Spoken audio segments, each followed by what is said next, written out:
What's up, guys? Today I'm here to talk about a record that on its 15th anniversary is finally making its debut on wax. I'm talking about Buck 65's Vertex. Definitely a fan favorite for many people, his best album. Here we go. The LP version right here, finally, for the first time. Just came out. Originally it was only available if you went to see him on tour at his shows. Now it's available online in limited quantity. I think there's 500 pressed. In a picture cover, kind of a nice picture cover, but kind of a bland, boring picture cover. Now, Vertex is making its vinyl debut. It's not making its debut, of course. It originally came out as a cassette-only release, which unfortunately I don't have, especially not just because it would be a cool collector's item, but because it was a 90-minute cassette and CDs only held up to like 80-odd minutes. So that meant there's actually extra minutes on the cassette version that never made any subsequent release. Now, a lot of it is largely instrumental. I mean, frankly, Vertex, the whole album has long, or not long, but many entirely instrumental segments, so that's pretty likely. And I think some of those moments wound up finding their way onto subsequent albums anyway. Certainly at that period and through the 90s and early 2000s, recycling music was a unfortunate trait of Buck 65. You'd often hear the same songs appear on multiple albums, sometimes remixed, which is fine, sometimes not so remixed, which is less endearing. But anyway, so I did always have this CD version, kind of an interesting cover. I think the idea is just that, you know, on the Sebutones releases, they always had these kind of futuristic, gas masky, you know, human, you know, robot monster, whatever, hybrids, kind of a hybrid sci-fi kind of theme. So I think the idea is just this is Buck 65 on his own. So this is the one on Four Ways to Rock Records. And then later on, I picked up this one on Red Licorice, which is rare but not so collectible because it features no cover art or anything of any kind. Because another sort of unfortunate trait of early Buck 65 stuff is he liked to, not his really early stuff, not when he was on like Murder Records and all, but all during the Vertex time, is he liked to make, because his albums were essentially mixtapes, you know, he didn't break them up into tracks. So even on the CD, there's not a whole bunch of songs, it's just one giant track for side one, and one giant track for side two, you know, what was side one and side two on the cassette.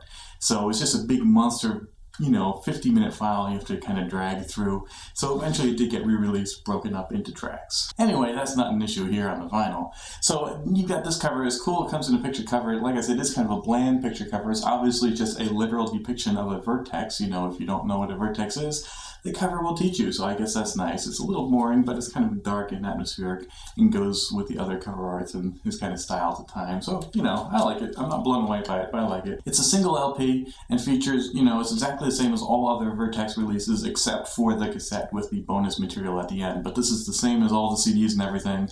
The full, you know, is broken up into 18 tracks. You know, I mean, on the vinyl, that doesn't really mean anything, but, you know, it's listed as 19 tracks. Rather 18 tracks, 9 on each side. But even that really, like if you listen to the CD and all, it's really like every track is 2 tracks. You sort of have a vocal track and then an unnamed instrumental track, which is like a completely different instrumental, a completely different tone. It really feels like a whole different song. So you could really call it double that. Each song is almost like 2 songs. This vinyl does come with a download card, or, you know, really a download slip of paper, but I'm not so fussed about whether they print it up on a nice business card or anything. The point is you get a digital download version free when you get the album, so that's nice. Anyways, this is a really cool time to revisit this album. It does really hold up 98%. There's a few points lyrically where he feels, you know, he comes off a little bit juvenile, and frankly, I mean, how old was he when he recorded this? He probably was a little bit, but, you know, there's a few lyrical moments where you say, okay, he's sort of matured past that sense, and I don't even mean like sex references, although, you know, of course this is the album with the Centaur, so there are sex references, but I don't mean that. Just sort of lyrically, you know, a little bit punchliney, a little bit jokey, a little bit corny that, you know, he wouldn't do, I don't think, today. But honestly, those little tiny moments aside, this is really a great album that really holds up. The production is killer and really shows you why, you know, like these days he's collaborating with different artists constantly. Like every album is either an entire album of a collaboration, like with some folk band or some, you know, kind of weird artsy techno guy or something, or every song on the album is a collaboration with somebody else.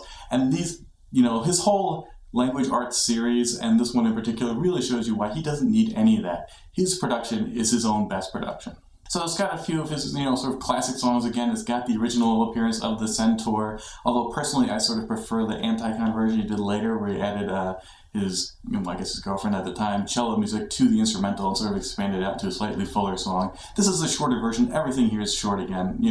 Like say you got like 36 tracks on one LP, it's going to be kind of short. But it is the basic original instrumental. It's a song that everybody first heard it and sort of fell in love with it.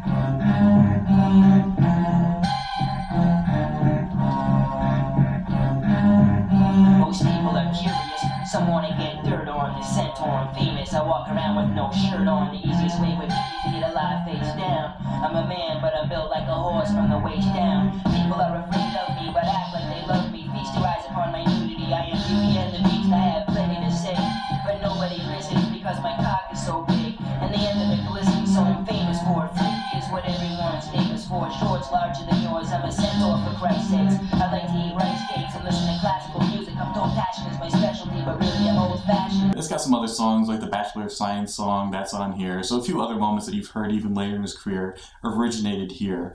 And other songs which really didn't have a life of their own. But like the first song in this album, the first vocal song in this album is actually really terrific and one of his best, I think. And I was sort of surprised. I haven't listened to Vertex in a long time until I got this LP. So I was actually kind of surprised to go back and say, oh wow, this is actually some of his best stuff that I didn't remember.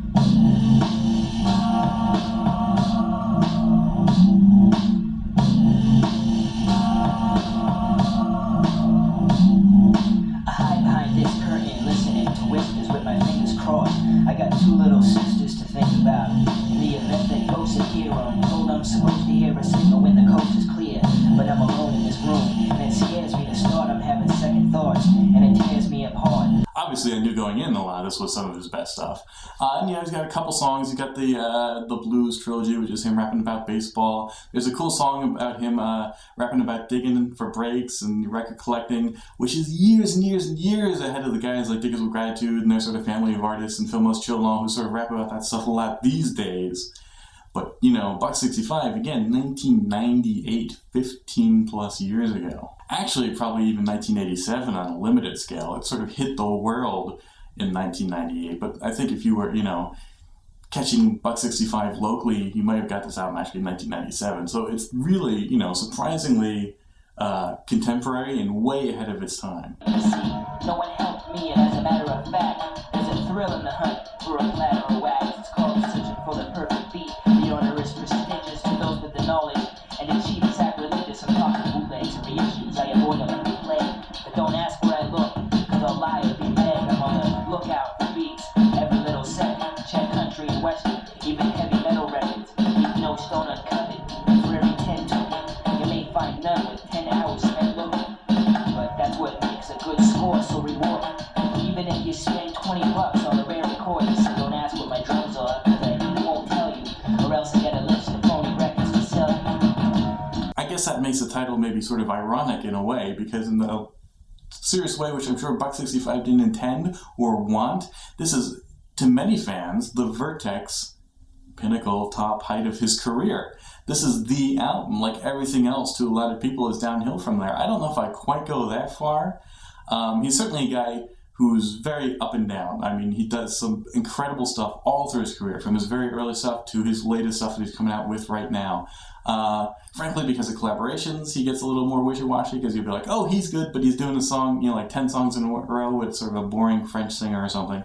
But he's always a really interesting, compelling artist who takes chances, which is another reason why sometimes his stuff is a little bit mixed. So certainly his best songs are probably still ahead of him at this point, but this is a really solid, consistent album. Frankly, some of his best songs are on here. So it's kind of amazing, it's kind of surprising to finally get this on vinyl. It's a great way if you're, a younger fan who never actually owned this album, if you just sort of download it and heard it once or twice and breeze through it, this is finally a great way to actually own this. Or if you're somebody who's familiar with Buck 65, but maybe, he's a little too, artsy and emo and you haven't really invested into him, then this is a good album to go back and check and see what, fans are excited by him, why, what for. Sound quality is solid. I mean, it is a whole lot of material jam-packed onto one LP. It's not a big 180 gram or anything like that. So it is a little on the more cheaper side, but it's fine, it's solid, it's good quality, it's decent, and it's inexpensive, so you're, and a nice picture cover. So you're getting pretty much exactly what you would expect. You won't be disappointed. So yeah, that's really all I have to say about it. Great album,